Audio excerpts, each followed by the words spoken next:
some of the most influential figures, as well as one of the most unknown figures in the history of English-speaking peoples. He was influential, as you will discover in a few moments, because of his translation work on the Bible.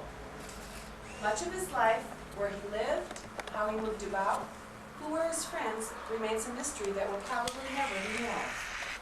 You will understand why he chose to be a man of secrecy as you step back in time and meet William Tyndale. Please imagine with me that you've traveled a narrow, dark, and damp passageway under the Castle Leeuwarden in Belgium. You come to a reinforced door with a small window. Standing there for a moment and looking through the opening, you see a slight, unassuming man who has, because of the length of the stay, begun to look like a part of the naturally dim surroundings. You open the door, step in, and have now come face to face with William Tyndale.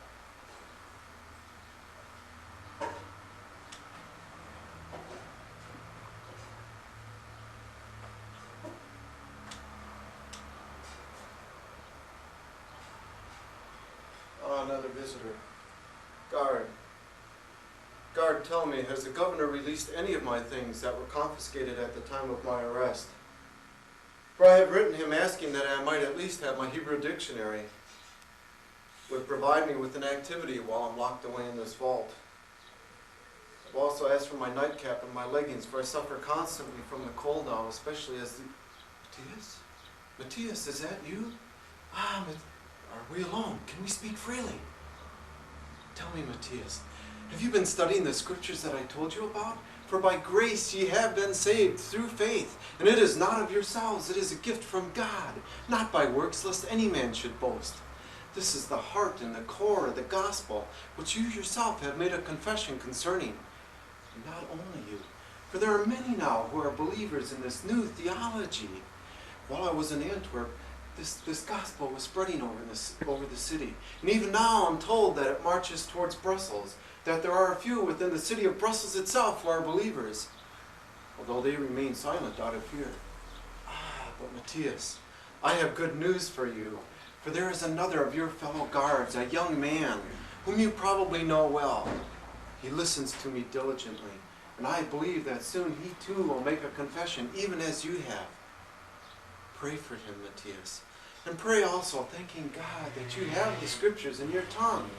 For the Dutch have allowed such a translation. The Germans have had one in print for years. The French and the Spanish, they both have translations. Even the Italians and the Bohemians. It is the English who remain steadfast and will not allow it. And it is them that has placed me here in the castle. And someday soon, any day now, they shall come for me. For there is a stake that awaits in the center of town. They've pulled their strings from England. They've seen to it that they've had a trial to their liking. I've been found wanting in a heretic. Soon it is. Soon it will be. But Matthias, I pray that I shall remain steadfast in this last trial, and that I won't shrink back when the fire is lit, and that in this, even in this, that God's name could be glorified. That's my prayer. That has been my prayer for these many months. I stand here by the loophole in the castle wall and look out at the activity that goes on outside. It has been my constant companion while I've been here. In the proper season, a shaft of light comes right in. This morning, as I stood here, I could hear the voices of children out among the fields. It took me back to the time when I too was a child, and I could run freely among the fields that my father tended, for he was a yeoman farmer in one of the most beautiful places in all of England, with the Cotswolds bounding on one side, the River Severn on another, and the forest of the Lord Berkeley on a third side. My brother became a keeper of the Lord Berkeley's forest. My other brother became a merchant in London. And for me it was decided that I should be a priest. And so at an early age I was off to Oxford. Now there's a place of real learning. For it is so ordered that one doesn't even see the scriptures for 8 or 9 years, and during that whole time he's nuzzled in pagan learning, so that when he is finally able to look upon them, he's totally unfit to do so. When he comes to the university, he's made the promise that he'll never say anything against it, despite what he might see. When he takes his first degree, he's made to take an oath that he'll never hold an opinion which is condemned by the church, although he has no idea what that might be. And when he comes to study theology, because the scriptures are so bound up in false teachings and false expositions of natural law, he's unable to enter in. Oh, he goes about the outside his whole life, arguing vain words and opinions, which have as much to do with the health of a man's foot as it does the healing of his soul.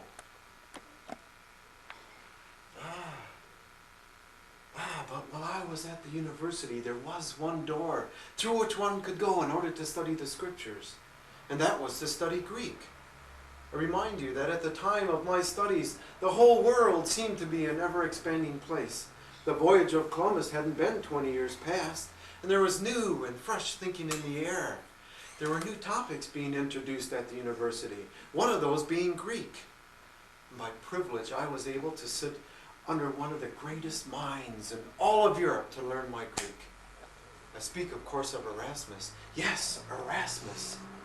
Not that he was able to teach his Greek without opposition, for the pulpits of England were filled with men who would go about foaming at the mouth and raging, declaring that if there was but a scrap of Greek up their sleeve and they were near fire, that they would risk destroying their very lives in order to destroy the scrap. The very language of the New Testament. That is the England that Erasmus came to. But while he was there, he was imploring the leadership to make the scriptures available to all people. Well, by the time I had finished my studies, I had indeed become a priest.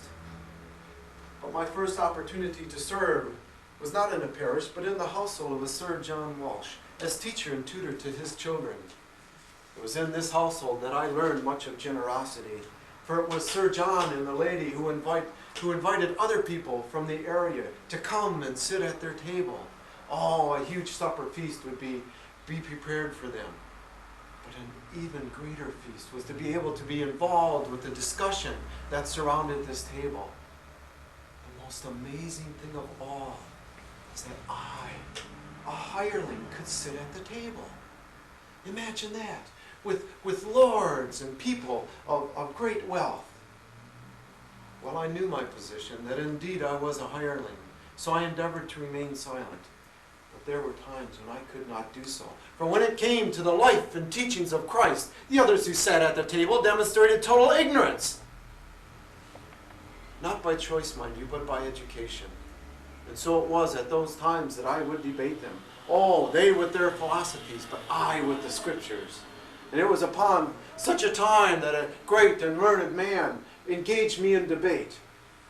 And he declared unto me that it would be better for me to be without the laws of God than to be without the laws of the Pope.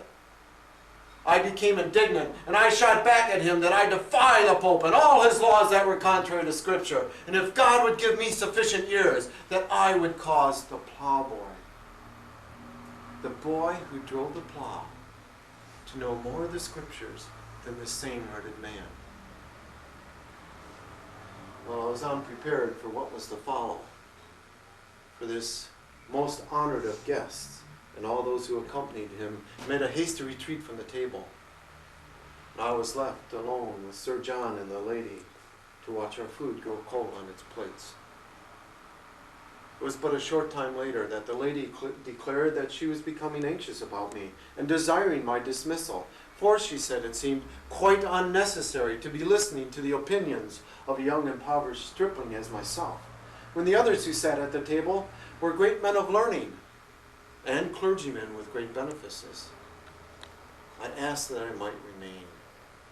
I might remain at least until I was able to finish a small translation that I was working on, especially for the lady.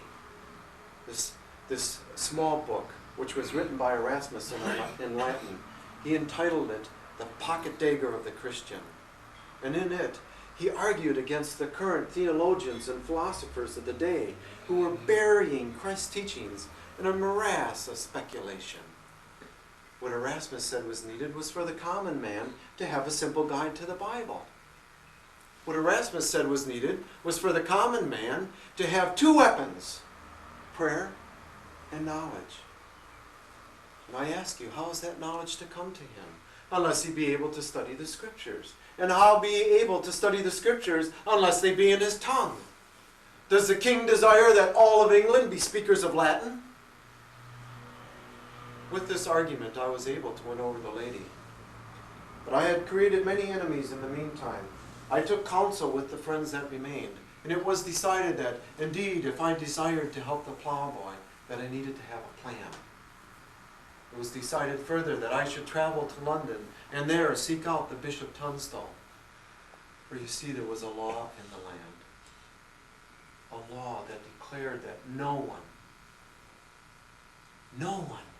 was to translate the Scriptures unless he had the oversight and the sponsorship of a bishop. This Bishop Tunstall was a great friend of Erasmus while Erasmus yet remained in England. And it was known that they continued to correspond. It was thought that he would be sympathetic towards my plan. This law had been in effect for more than 100 years, ever since the time of John Wycliffe, who was handwriting the Scriptures, handwriting them from the inferior Latin into English.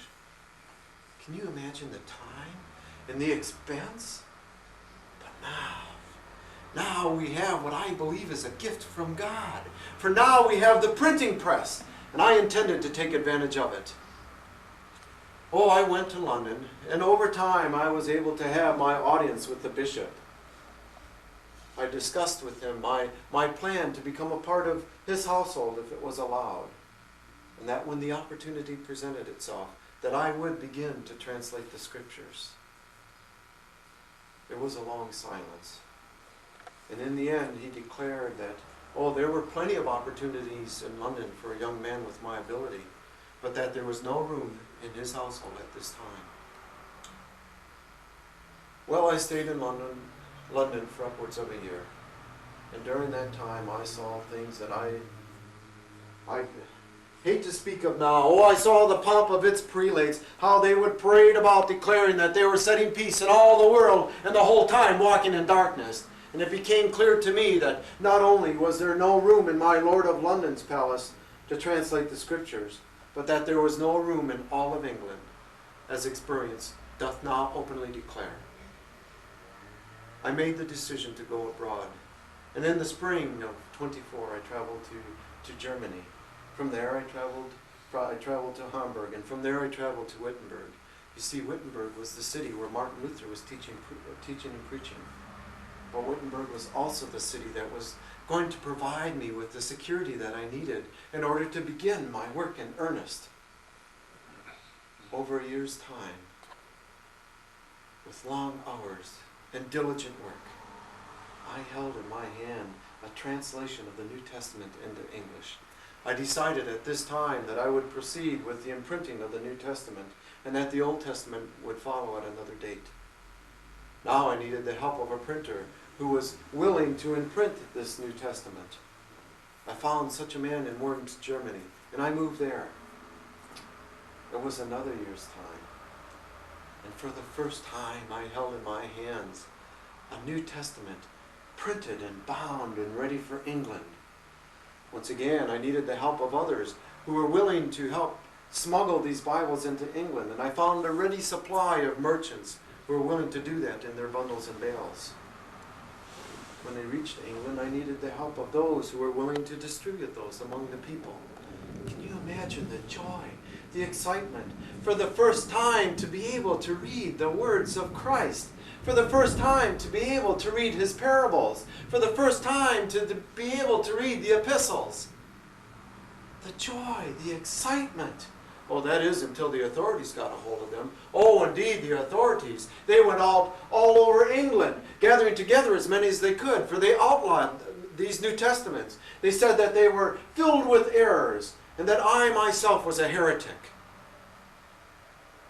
Chief among these these authorities was Sir Thomas More. Yes, Sir Thomas More. For he went all about England and gathered them in with a glad heart, and his heart was warmed by their burning. The arrogance of it. The arrogance of it. Were the scriptures meant to be held by a few with a special dispensation in order to dole them out as they deemed men could understand? Was it meant to be used as a seasoning to be sprinkled over a platter? Is the plowboy so dull, the common man so fickle? Would they become ill if it were given to them in a large quantity? When Christ walked on this earth, did he go secretly to the priest in order to tell him his words? Or did he go openly to the multitudes and avoid the priest? He did thus in such a time, I say, as this. It was Sir Thomas More and his ilk that came forward with a policy stating that it is thought that it is not necessary for the scriptures to be in the English tongue, nor in the hands of the common man, but that the distribution of the said scriptures and the permitting and the denying thereof shall rest solely upon the discretion of the superiors, as they shall think it convenient. Convenient. What a well-chosen word. Convenient, what a disgusting word. Is it by the same convenience that a man would choose an apple from a bowl closest to him? As you can see, Sir Thomas More and I have had our differences. For there was a time when I would imprint, as it were, a simple guide to the Bible, that which the common man needed. And Sir Thomas More would imprint a refutation. And so back and forth it went, until finally he decided it was no longer efficient to work against me by good words, but to put an end of me by fire. The degree to which the English would go to thwart the path of the scriptures to their country was sometimes laughable. There was a time when my old acquaintance, the Bishop Tunstall, went about all of England, gathering together a large sum of money. His plan was this, to engage a merchant to go into the Low Countries and to buy up all of the scriptures before they could ever reach England. A friend of mine took me to this plot, and I gave it much thought. In the end, I told my friend that indeed the bishop shall have his scriptures, for two benefits shall come thereof. Up until this time I have been deep into debt for my efforts. But I told my friend, with the purchase of these Bibles, I shall be able to bring myself out of debt, and the whole world will cry out at the burning of God's word. But with the overplus of money, I told my friend that it shall make me much more studious in order to correct the first version. And I trust you will much better like the second than ever you did the first. The bishop was both enraged and perplexed at the speed in which I was able to deliver Bibles onto England at his expense. Well, what about his lordship, his grace, his majesty, King Henry VIII?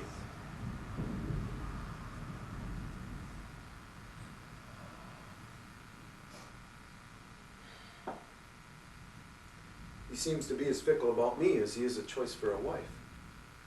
For there was a time in the year 30 when he invited me back to England under his protection.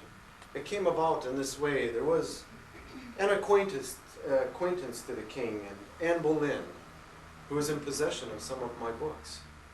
She found one to be of particular benefit. I entitled this book, The Obedience of a Christian Man. She borrowed this volume to her handmaid, who as well began to read it diligently. Her mistake is that she read it in the presence of a young man who desired her attention, and in sport he grabbed the book from her.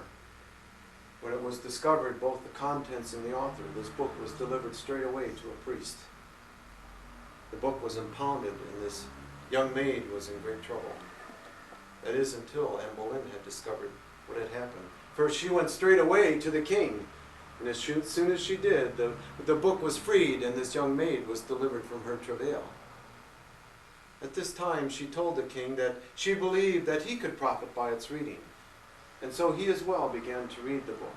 And when he finished, he declared to all present and loudly stating that this is a book for me and all kings to read. He especially liked the parts that instructed the common man to obey his king. It was but a short time later that he he dispatched a Stephen Vaughn to the Low Countries in search of me. And over much time, we made contact. It was decided that we would meet outside the city gates of Antwerp. And I can still remember that before the sun was setting and the gates of the city were closed, he came to me. He came to me declaring that indeed the king desired that I should return to England and that I would have his protection. He flattered me further by saying that when it came to matters of religion, the king desired my opinion. I gave this much thought, and I told Mr. Vaughan that I would return to England. I would return if the king would declare that the scriptures could be held by any who desired to have them. At the same time, I also gave Mr. Vaughan a short portion of a manuscript that I was working on. I was to entitle this manuscript the Practice of Prelates, and in it I outlined the proper conduct of kings. I also gave an opinion concerning the impending divorce of the king.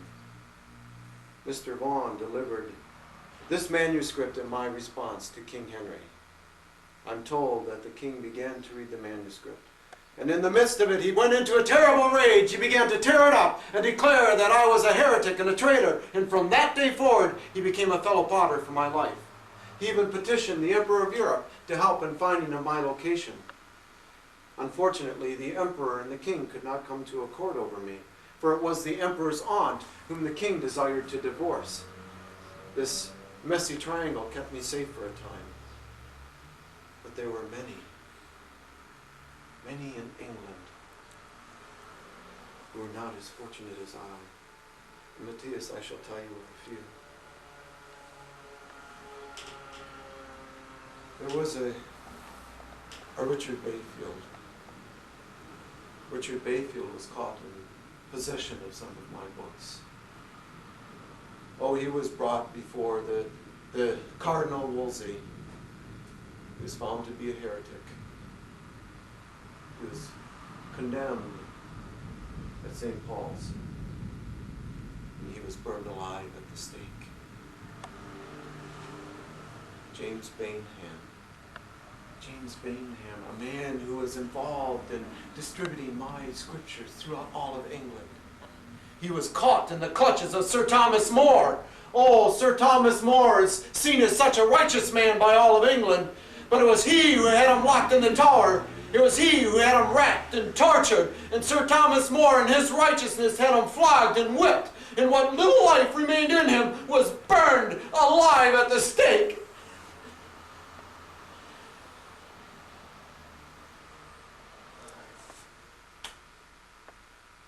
Oh, the degree to which the English would go to make examples of men.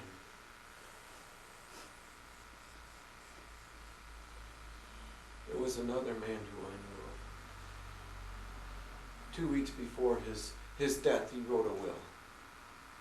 And in it, he declared that he was now a believer in the new theology. He also declared that the masses for the dead came to no avail. After his death, his will was circulated amongst the ecclesiastical court. He was declared to be a heretic.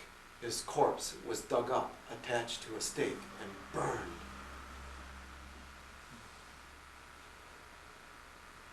Well, I'm sure there are many in England now who consider Henry Phillips a hero. For it was he, through his stealth and deception, who discovered my identity. And as soon as he did, it was off to the royal courts of Brussels to return secretly with the contingent of the guard. Oh, I was careful to reveal it to only those who were my most trusted of friends, but I revealed it to Henry. In the evening, he asked that I go out and walk with him in the coolness. Asked that I would escort him down the narrowest of alleys, and at his signal their hands were upon me. I was ferreted away to this castle aboard. I've spent more than a year here now. This day has left me cold and tired and weak.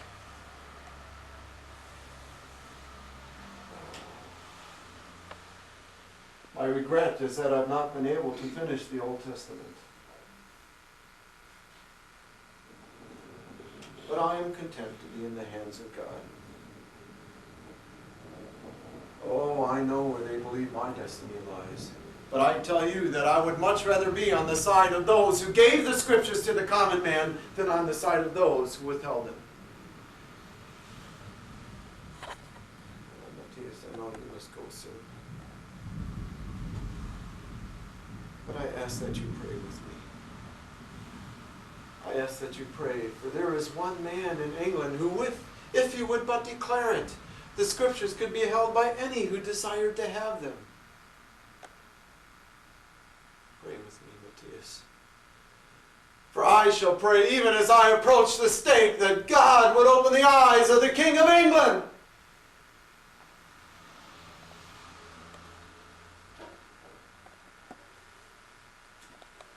William Tyndale was led from the prison, fastened to a stake, and strangled before the fire was lit. While he was in prison, he was much liked, and it is speculated that he was mercifully strangled to prevent the suffering that would have occurred while being burned alive. A year later, King Henry VIII decreed that an English Bible should be prepared. Tyndale's translation was foundational to the work that a man named Coverdale did to prepare this Bible, as Coverdale used much of Tyndale's translation word for word. When the work was complete, the Bible was printed. By the King's decree, a Bible was chained to a table in every church in England, so that any person had access to the Scriptures if he desired to read them. William Tyndale's prayer was answered. Now, nearly 500 years later, Tyndale's vision and drive live on as the Scriptures are being translated by people who do not yet have them in their language. The printing press, which made Tyndale's work possible, is still the primary means for producing the Scriptures.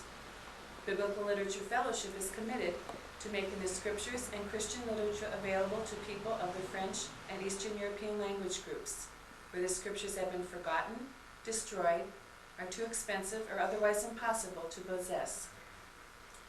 As the rain and snow come down from heaven and do not return to it without watering the earth and making it bud and flourish, so that it yields seed for the sower and bread for the eater, so is my word that goes out from my mouth.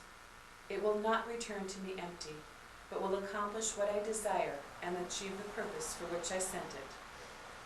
Go now, write it on a tablet for them, inscribe it on a scroll, that for the days to come it may be an everlasting witness.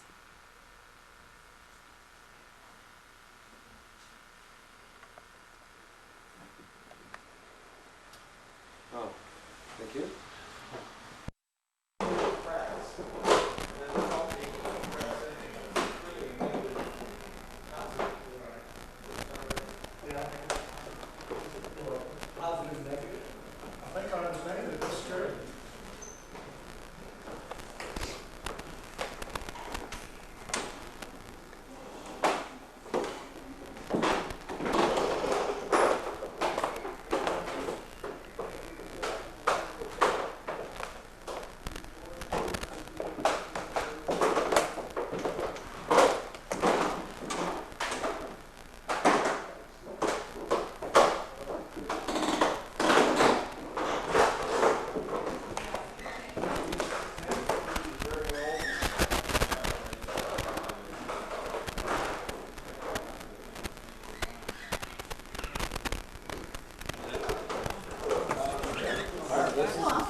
Brave doorway.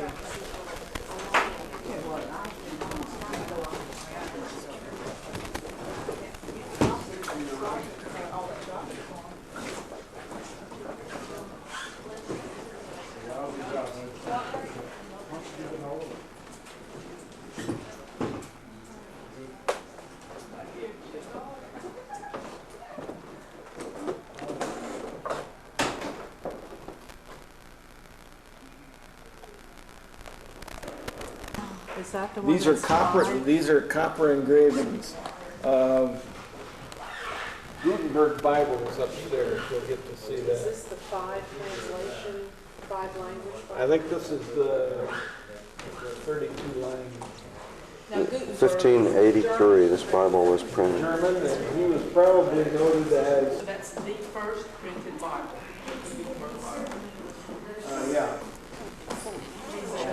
Camp Opera Initiative. I would say Yeah. after Michigan from where we He's, live. Camp, I want to say Camp, Van Camp, and he had a, the artist that took to do all that fine scratching work to get the lines out of it. He went under that when he was playing professors. Sit there and write those little things for a while. You know, it says, So many points in there. we better hurry, man. Take a picture of this, right? Oh, Marianne got you all excited, Rich. And look, here's where they tie the string around it. And then they stamp, these are made out of very, That's what it says. Man.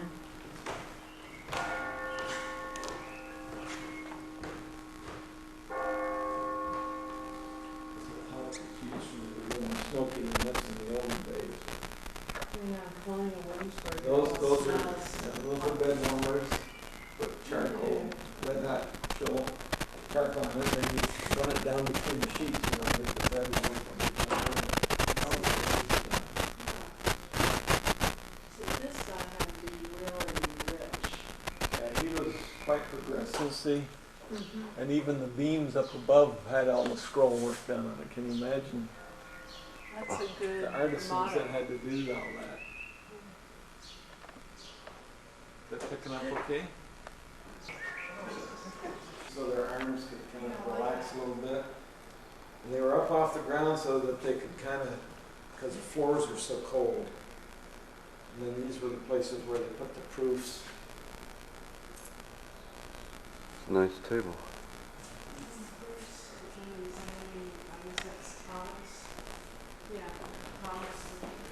And this is It's a got real Jesus. Rubens. Jesus' hands.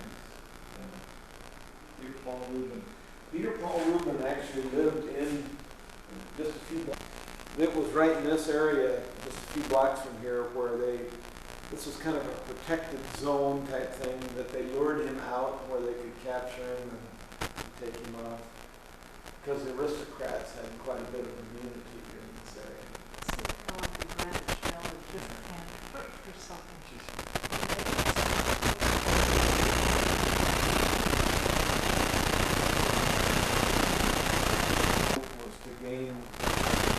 Was to have paintings and all that kind of stuff. These panels are all leather. This is all leather engraved paneling in here, and it kind of kept it warm, as well as all the stitch frame bindery work on it. It's very, quite a bit of work.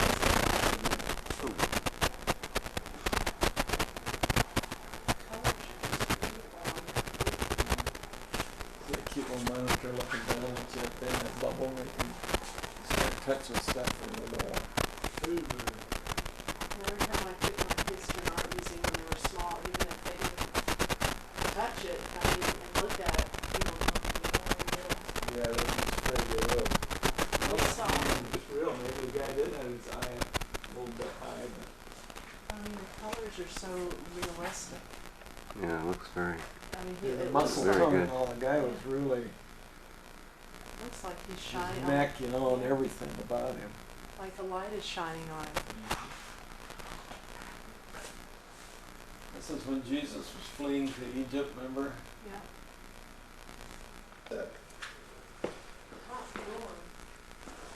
See, all these are very heavy because they have so much of this 15,000 different little lettering. And when they put them in here, then they put the wooden blocks, and then they had some of them that were wedged, and you just tapped them in and they made them tight. And it would make it even tighter. Oh, okay.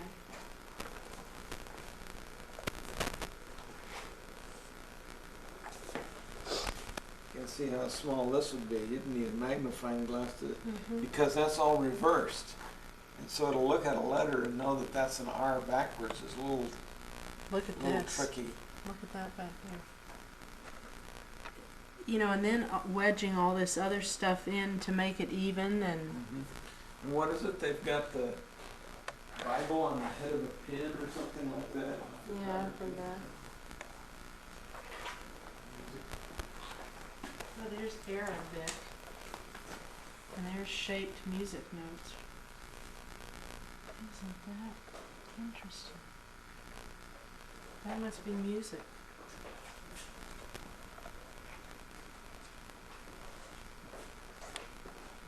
Little piece of wood in their hand, you know, and then took the whole lettering out and get it all right. And then they'd slide it off into your marble top, get it all right, and then they could set it in there so that it fit, Yeah, this is very good.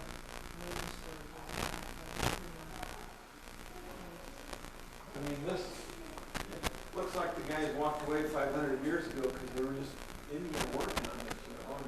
They had so many people. It's almost like those books that we were doing by hand. I mean, that's about how tedious the job was.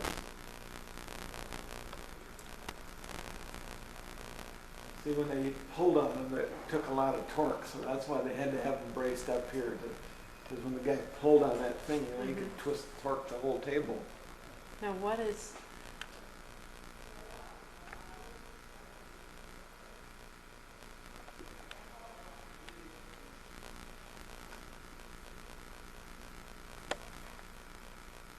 When it's full of like wool, and then just through the leather skin, the ink would kind of course through there. You mean It they just put bleeds the- through the skin. The ink The ink- inside on the wool? The ink would be inside there, yeah, to hold it. It's like They- a self-inking. Yeah, as long as they could rub some new stuff here, but it's porous enough that it could absorb through it. It's much like if you put ink on your skin, you know, it's going to be there a couple of days. It can go right through the pores of your skin. I don't know if... Maybe work the bowl of leather.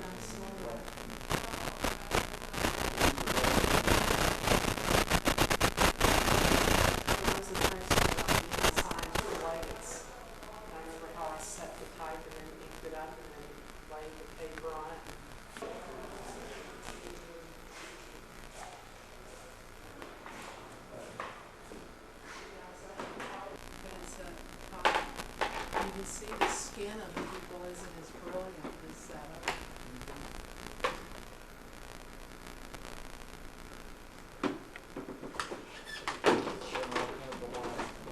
That inlaid, that's inlaid in one way.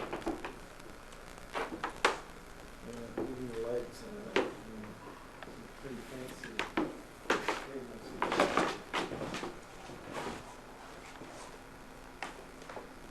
This is kind of white and all of these are Rubens.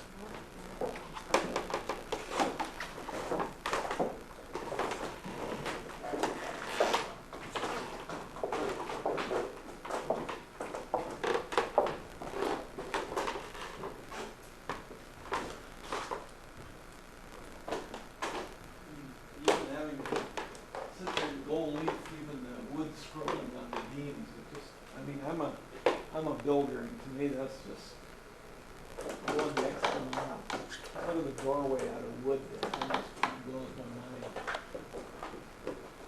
Talk about the artists that they had these days.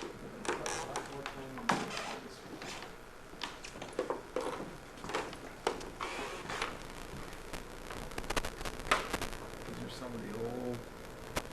Look at the gold on that. 1477. And here's the top.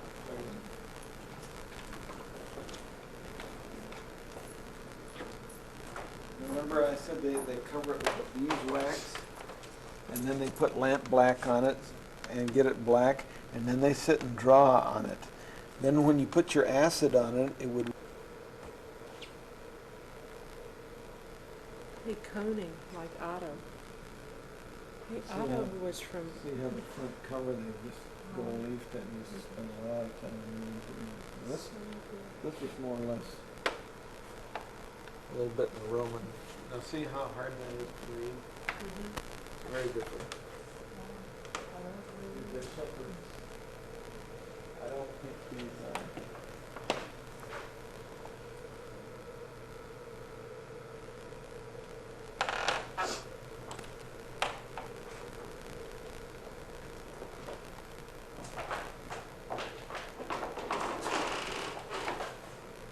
It's a muscular villain that is very much like Erastus.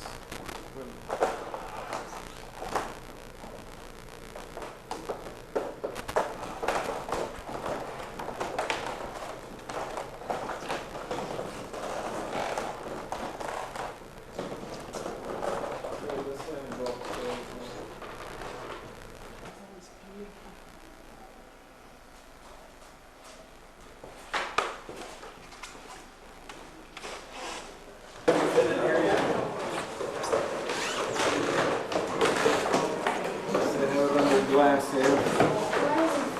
This one here? Because it was in 3 volumes, so otherwise it would be this big. And so they just divided it into 3 bound by it. It's all one Bible, but 3 volumes.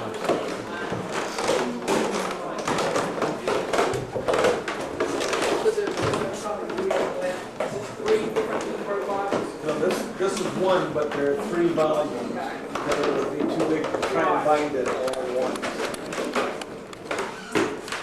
You'll notice the print's kind of hard to read too. That's why we've done that it's kind of now Roman Gothic. are you supposed to take pictures of it? You can. I think you can. What language is it in? German? Or every letter looks the same? Huh? Every letter looks the same. There's one at the library office. Library office? It's bound to be a, Because Gutenberg was German and he started in Mainz, Germany. He's really kind of the father of the printing. This is probably a wooden cover.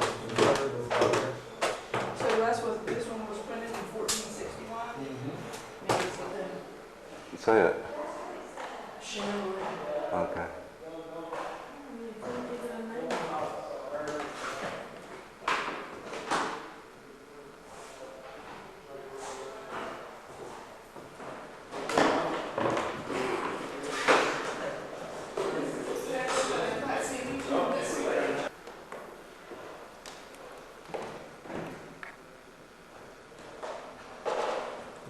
Pretty rare. I mean, to have 5 languages and spoken and stuff like that today, even in 2 languages, rare to get French and English Bible together, you know. Now I'm seeing a Bible with 4 translations.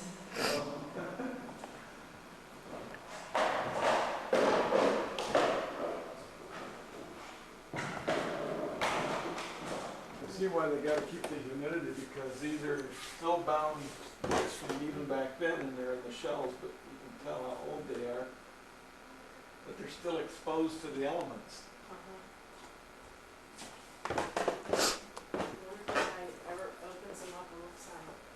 I suppose if you're a curator or something like that, you can.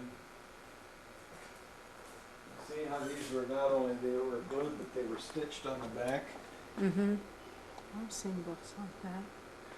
That's what gave the little ribbing edge on it. You Oh, look thought that here. was fancy, but that's Oh. really the Right Like here's a one where cord. the cover came off and you, in between the Yeah. signatures. now are any Pretty good. books, This was quite a few signatures in these books. do you do any books that are stitched? Next year, better than some people. Even has the old cardinal looking out the side of his eye there.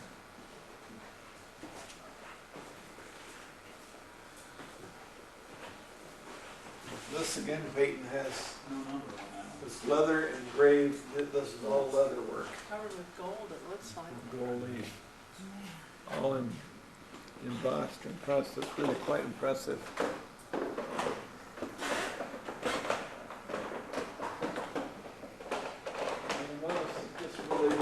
They didn't worry about swearing and sounding like it's on.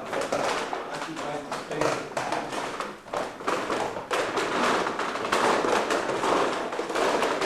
And harpsichord, so it bangs and plucks. Well, using one keyboard. Or what There are two keyboards there. Yes, two. Okay, so you, okay, you use Pluck either on one. one or the other. Okay. And the porcelain china they had that was really quite a wealthy home. Let's see. What did it say?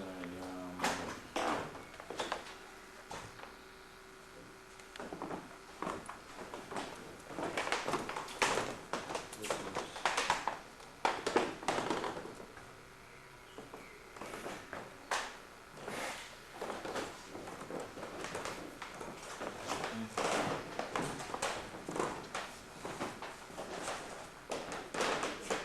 Russ, the rest of the group is already going outside. This is the archives room. And here's the geography room. Two states. Get all the maps. I wonder what was their name. Mini maps. Well, you can see the copper plates up there, Peyton. You can see up there and here how thick they are. They're maybe an eighth of an inch at the most. And it's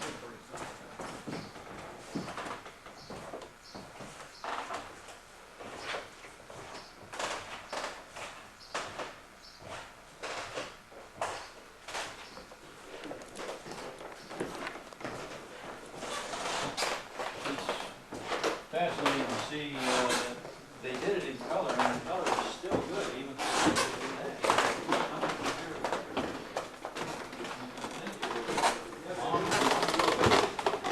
pigments and the inks they make from various types of roots and stuff. It's amazing how they able to hold their color. Of course, with all the humidity, you're right, humidity, proper humidity. Light too, light is hard on paper, so usually they have special glass to keep things. You notice they couldn't make them as big as they'd like to, and then these are wooden blocks that you just So the artist's stamp on. fine. Yeah. Might be like a signature for a letterhead or something like that that somebody would have had. There's something that's, well, I don't know if it's becoming big. On the picture, that wasn't, they curl up because they had a superstition that if you stretched out straight, you would die. So people curled up when they sleep. And I don't know whether some people did when they stretched out or cranked up, or maybe it was too cold for them. I don't know.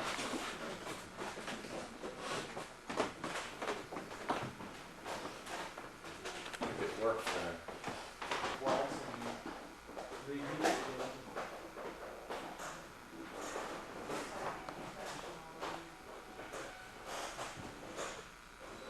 Castings from here. They can take them apart quickly. I wonder if a bench like this, whether that's probably replaced later, and they probably went through them regularly. Handling them, Yeah. but I would imagine they've It's an varnished old them one, and whatever. kind of kept them up. What did they do with these? These are crucibles that they would melt lead. It was lead and tin, and I can't remember what else it is. Zinc? A Did I hear little, them say a zinc? little bit of zinc and Iron. maybe just a small amount of iron and copper. And where did they heat it at? Here, yeah. Now, how did they get it that hot? They have billows on it. Part of it's by drafting, but they put it on the heat, and because of the draft in the chimney, it would keep the charcoal very hot. But lead and copper and tin, copper would be a little warmer, but lead melts at a very low temperature. So they didn't have to have it white hot. So there's some lead private, they heated, right?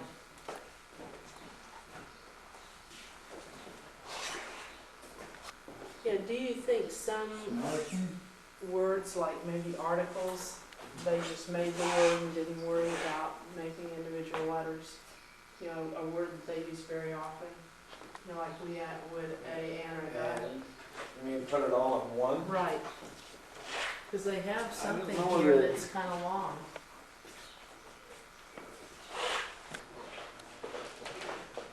Some of these wood carvings, Yeah. glass is very, very nice, very valuable work. I wonder if they do masks.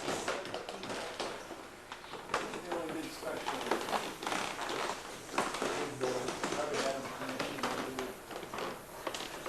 And that's how the rich got rid of their money. They had to pay all these artists, and the artists would take their time. Just made all these, They're revarnishing and Done. smell it. probably a lot of them right here, Yeah. printed right here. And that would be trying to do 50 books a year, man. Oh, imagine how much that is right now. That's a lot of change. By 17 million Americans on the occasion of the gift of the Bell of Freedom in the United States, in the city of Berlin. This text is printed in 7 languages, namely English, French, German, Spanish, Italian, Dutch, and Swedish. Every page is printed with a metal plate cut in the type foundry here in Amsterdam, and the book is hand-bound in leather in Mainz, Germany.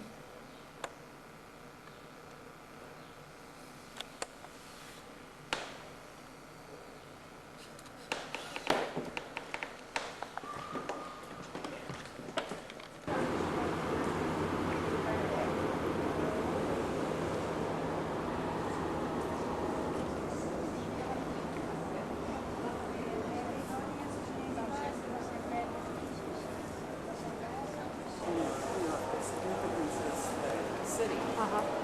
Oh, I better take video.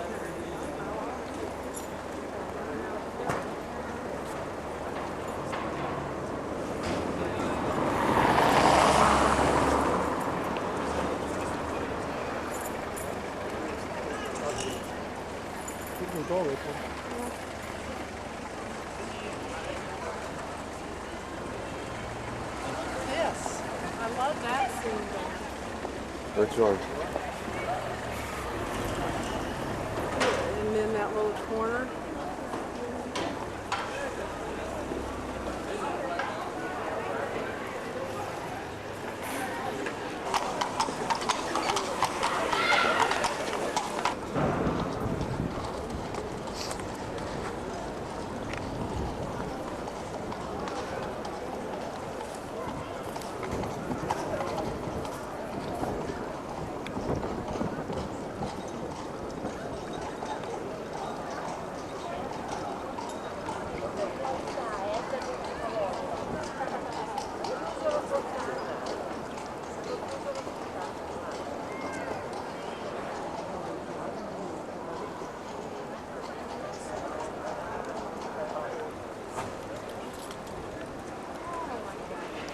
Hey, Ben.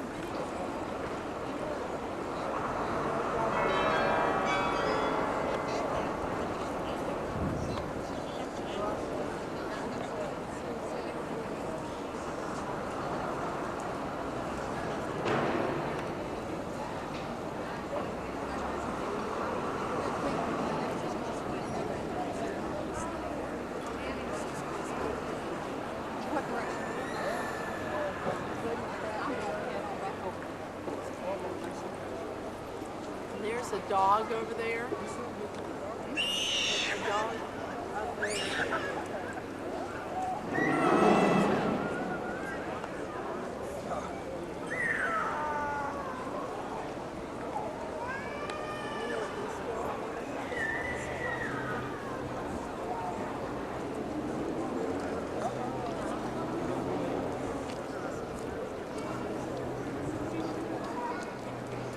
Hey, Van, be sure to get that building. It's 1564. It's the government building.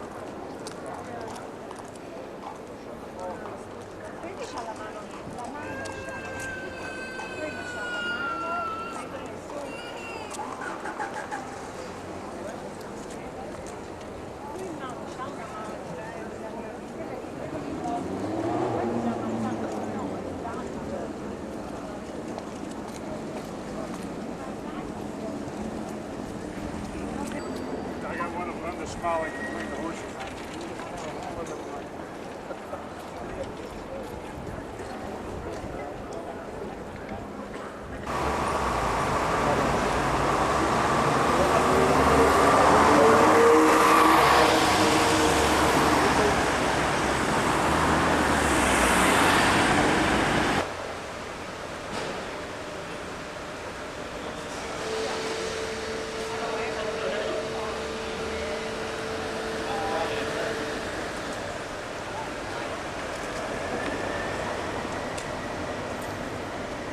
Thanks for the delivery. Okay. Now I gotta find out where I'm supposed to be.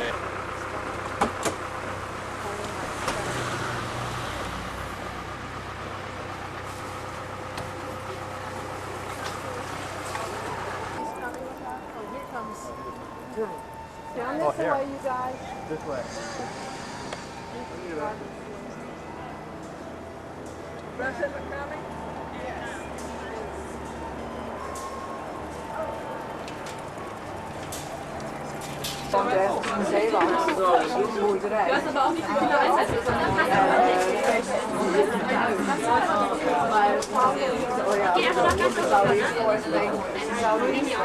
Daarboven Heineken erop staan. Dat is Hotel de l'Europe. En dat is een van de bekendste en meest dure hotels hier in Amsterdam.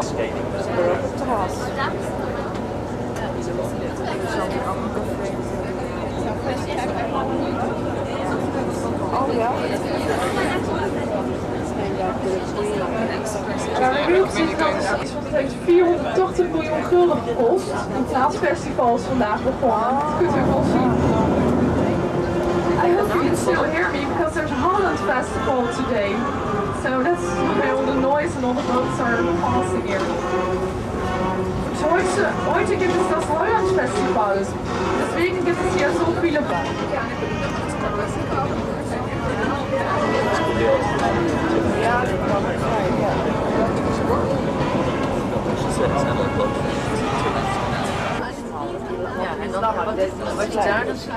Und in einem Augenblick an Ihrer rechten Seite gibt es einen sehr schönen Hotel.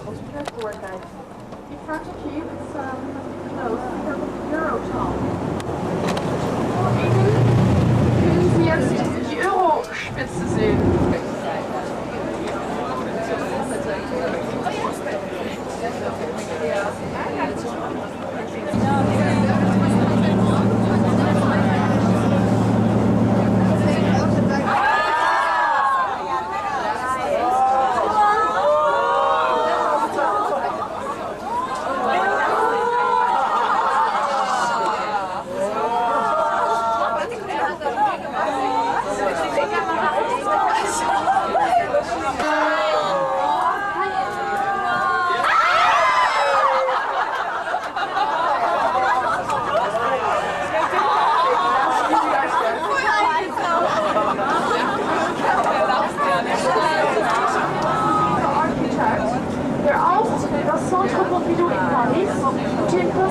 In Berlin entworfen hat. Das ist so absolut.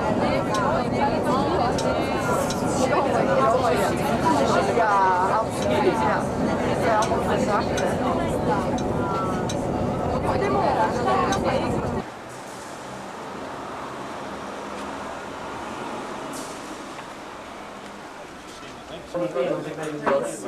Where?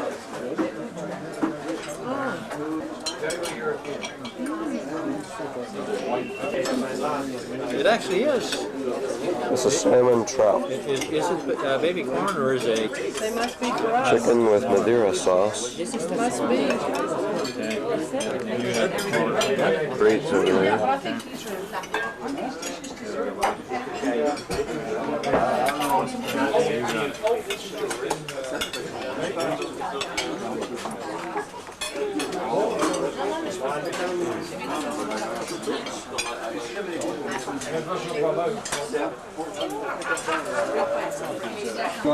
Thank you.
about 6 left. Okay.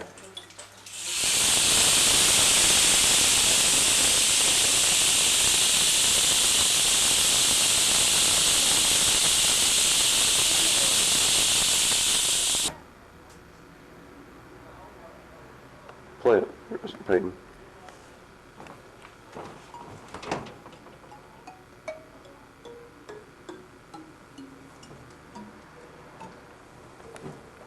Look at all these drums. Chose African ones. Really neat.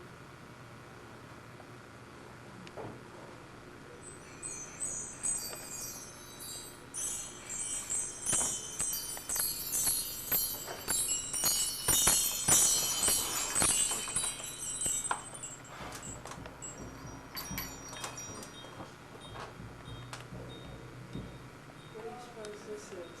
Looks like an ape.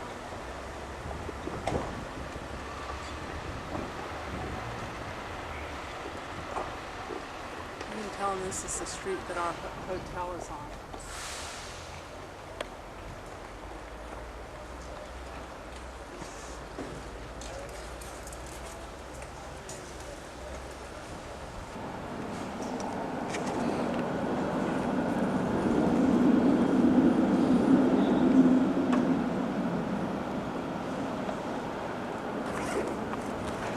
Hey, that's it all.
They stayed in the bedrooms, in various places, yeah.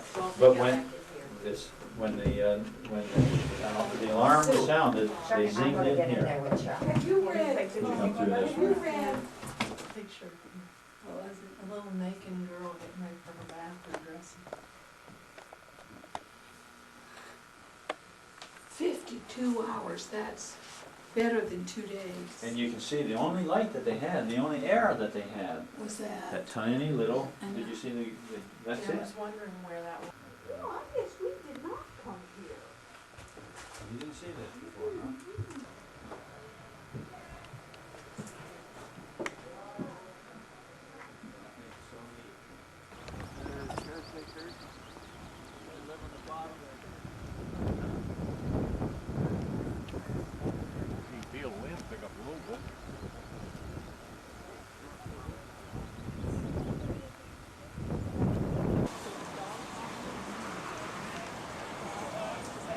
Die Geschwindigkeit der Mühle regeln. Und je höher das Wasser hinaufgepumpt werden muss, desto mehr Kraft wird auch benötigt. Muskrat came from the US. Im Innern der Kappe treiben die Flügel der Mühle. Excess rainwater carries the water to an elevator called a drainage pool or bosom.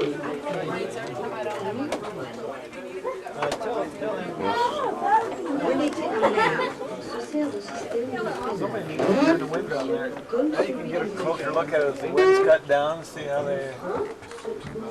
They're all wooden pegs that are hammered down there. Sir. You need to get down.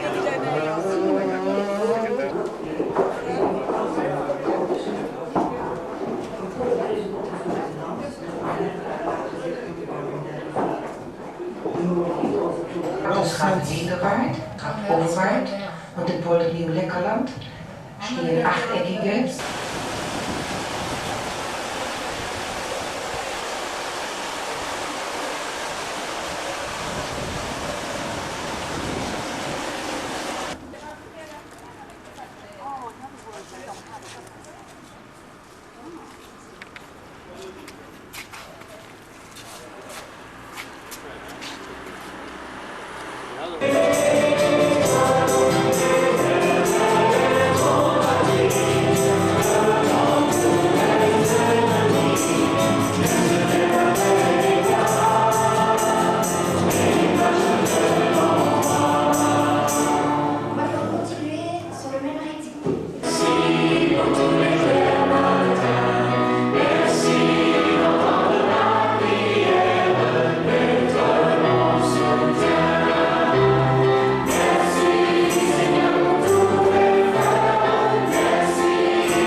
en tout cas de l'argent. De manière très symbolique d'ailleurs, on ne connaît pas facilement, du moins, les salaires les uns des autres. Contrairement à d'autres pays où on va en parler très très facilement, ou à la limite c'est affiché à l'entrée de la société où on travaille. Chez nous, c'est quand même pas le genre de sujet qu'on aborde facilement. À tort ou à raison, c'est comme ça. Une deuxième raison qui fait que c'est un sujet un petit peu difficile, c'est celui de la secte. Nous savons tous qu'une des caractéristiques majeures des sectes, c'est de mettre le paquet sur ce thème. L'argent, c'est un des maîtres mots des sectes. Ne pas laisser l'argent diriger ma vie, être en état de veille, comme un garde, qui ne veut pas que la cupidité...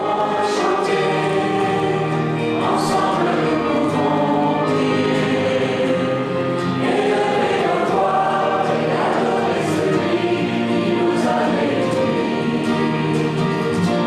Ensemble, nous pouvons donner, ensemble, nous pouvons donner notre amour, nos joies, notre amour que Dieu est dans notre vie.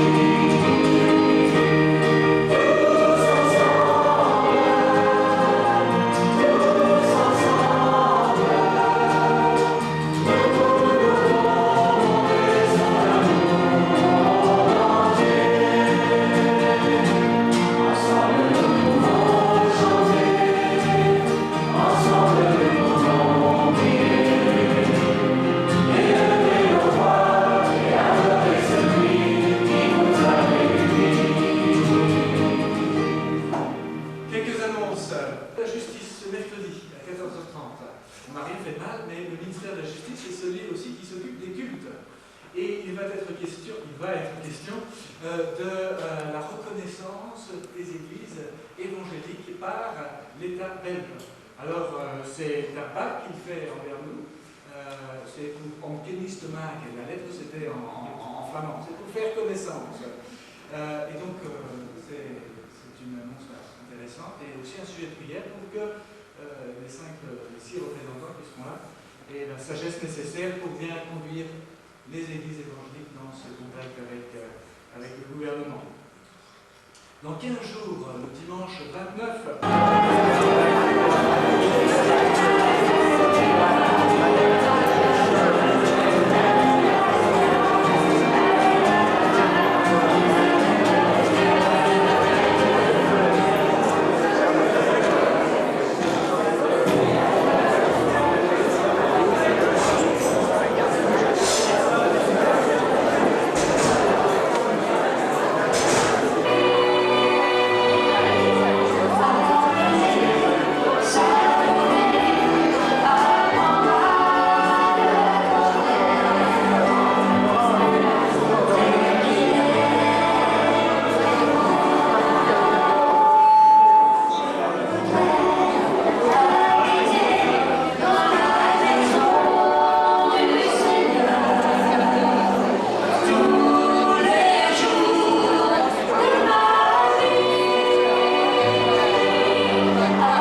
venons nous placer.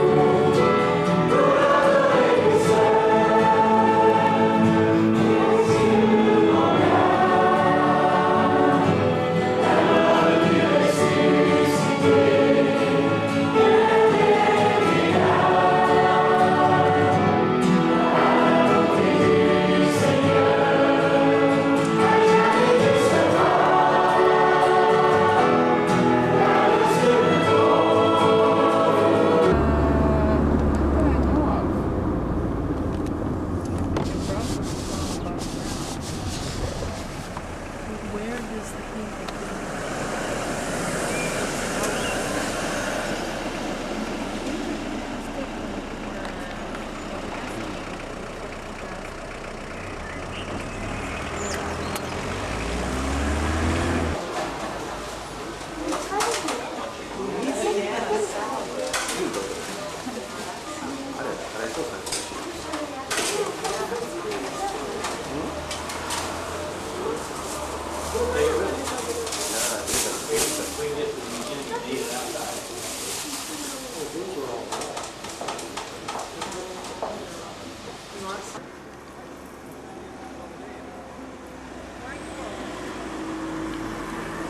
Son las frites. Yum, yum, yum. Avec ketchup. Larry was going to kind of take him over, and so he'd made a couple trips.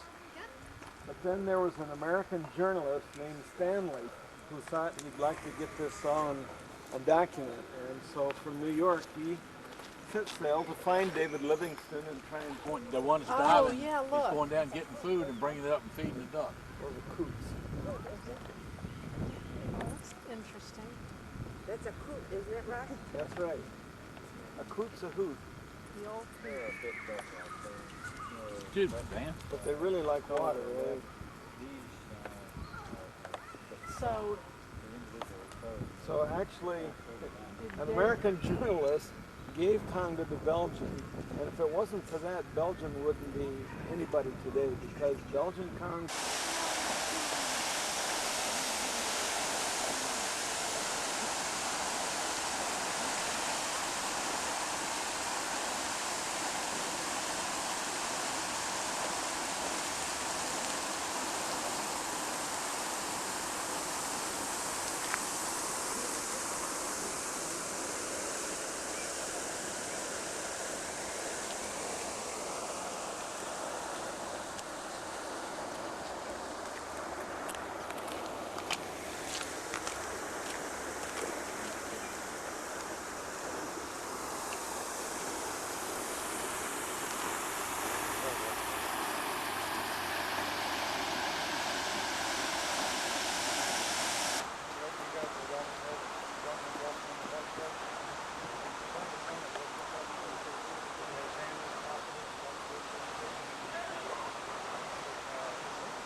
Over Zaire, Congo at the time, Belgian Congo. My birth certificate says Belgian Congo. It's about this big.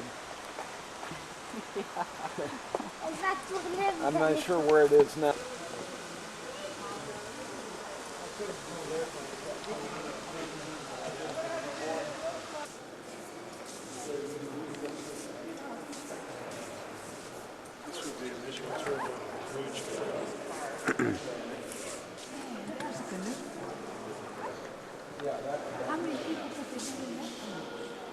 Given to King Leopold, he is supposed to traditionally have ridden in this in Zaire. Christians to play them in church is almost taboo.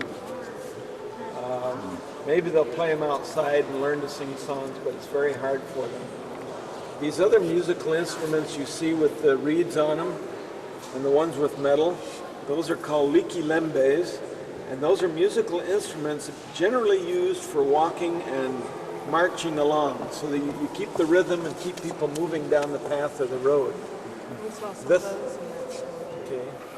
This one is made out of bamboo, but the ones out of metal are hammered and heated out of bicycle spokes. And some of them might have a bead on them. Depending on the length and how far they're filed in there, they kind of make a resonant sound against the wood. Of course, a shaker. These are elephant tusks here that have been made into big flutes, that type of horn. The brown one is a very old one that the enamel of his tooth has not been chipped off like this white one. And basically an elephant's tusks after the rainy season and when they've first burned off the grasses are very dark like that. They only get shiny after they've been in people's sweet potato patches digging up their sweet potatoes. But it's like a forklift. I mean, they just put it in there and can ruin a garden overnight.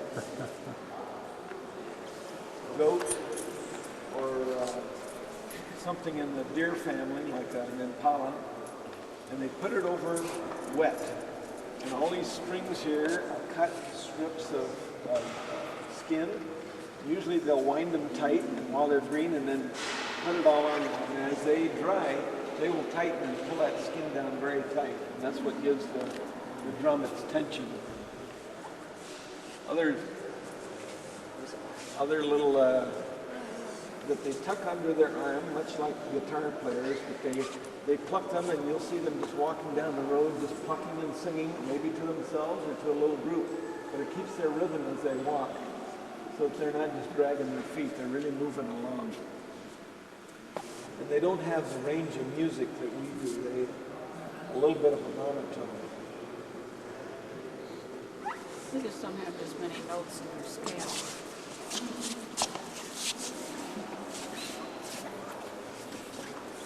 We had a fellow at Radio Academy where I grew up.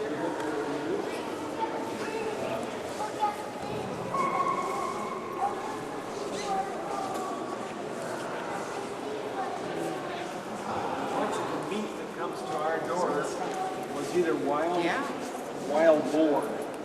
That's a little red forest pig like that that's always getting into people's gardens. And so when you get too many of them, they will roll this long net along the path, just lay it on the bushes all to one side of a garden, get bumped off. So poachers are on the run all the time. This water buck, only the male carries a set of horns. And they usually live in the tall grassland near water.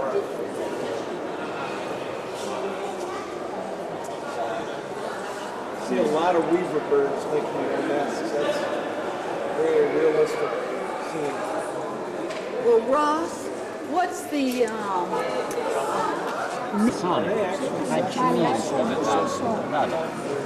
انسان بیشتر تکمیل شده پیشرفت کرده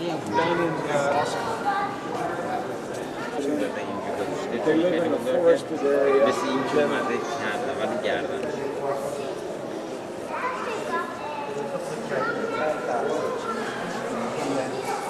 These are okapi, which are very rare, usually come out at night. Very rare to get to see okapi during the day. Did you see any? They're nocturnal. I have in the Ituri forest. You know, and I was on his face to try and, oh, his neck was this big. That one's not that big. Like this, he had a huge neck. Wow.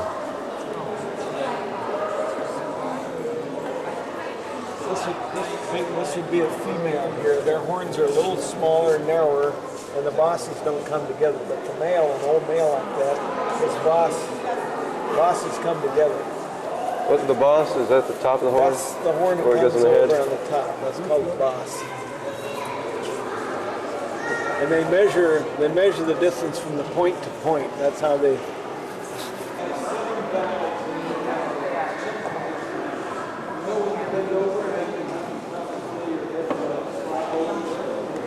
When they go from that height all the way down to here to get a drink of water, there's 7 valves that check their heart rate so that their blood doesn't all rush to their head and give them. Let our kids watch it. Of course, it immediately rejected the meat, but he's still hungry, okay? But in the bottom of the barrel, within an hour, he'd gone and had started to be swallowed again, and you could watch him very carefully.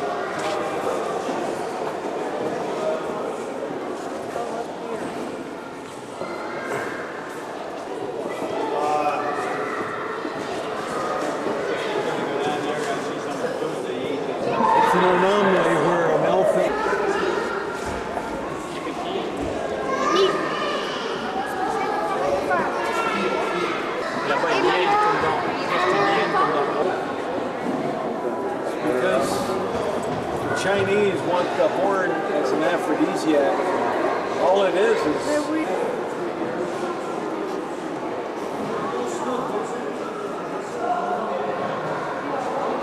T'as vu dans quoi il habite, mais regarde de tronc.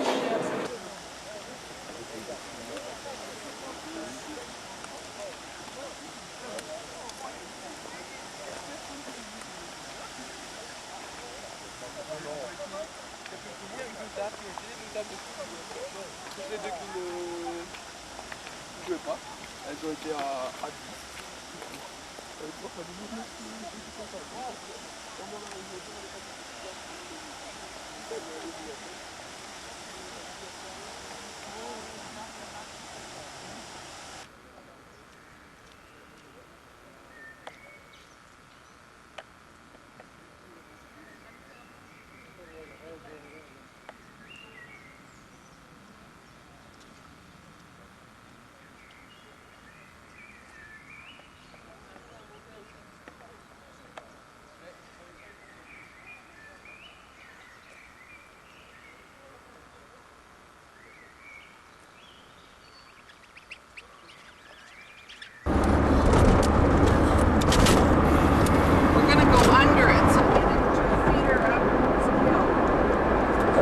Yeah, she said that.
Putain, j'ai l'impression d'être au mois d'août. T'as vu encore un compte à jouer, ça? En plus, ça doit vraiment être trop de et tout de suite, on a vu une piste, je pourrais pas.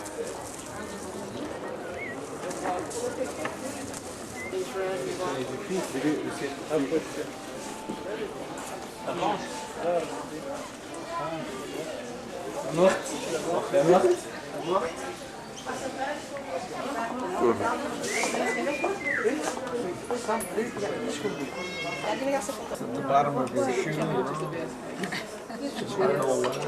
Here, just set it I up. had that both times last time.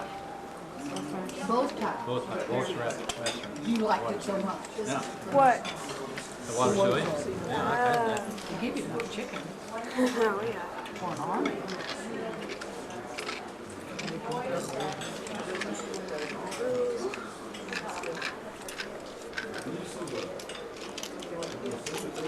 If I'm not careful, I'll have it all over me and I'll... Thank you. I got St. John Green stuff. Is that the one that had apricots? No, you just set them out. Very sort of. What is that? I know there was one. Very sort of. I think I have my lids from I don't think so. It's hard for me not to. I'm gonna say I'm going to just.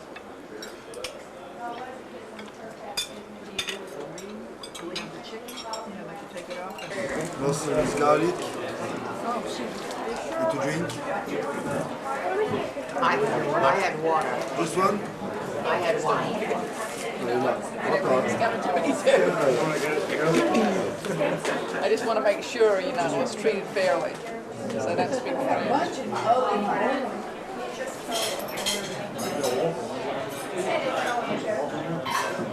We don't hear what's coming back.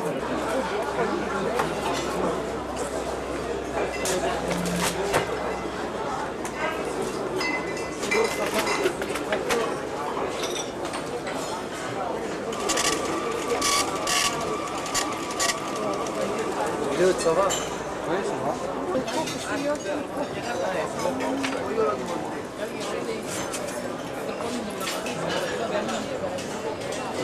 C'est bon?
going to the States too often.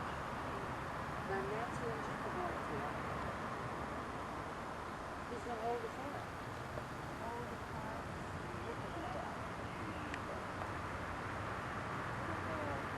Really big exploring food.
Now look this way and smile a little bit.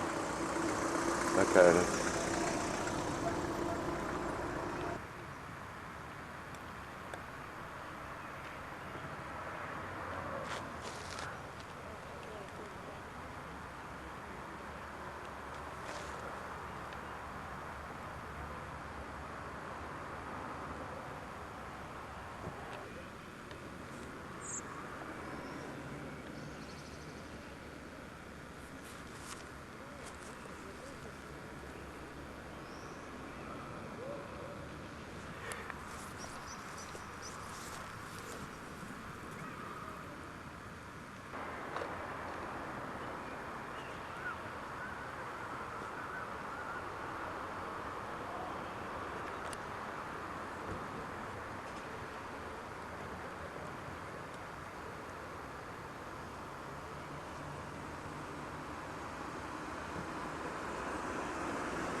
This is leaving New York Kennedy Airport back toward Washington National.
Let it go. Yeah, it's still recording. See the red light? Yeah.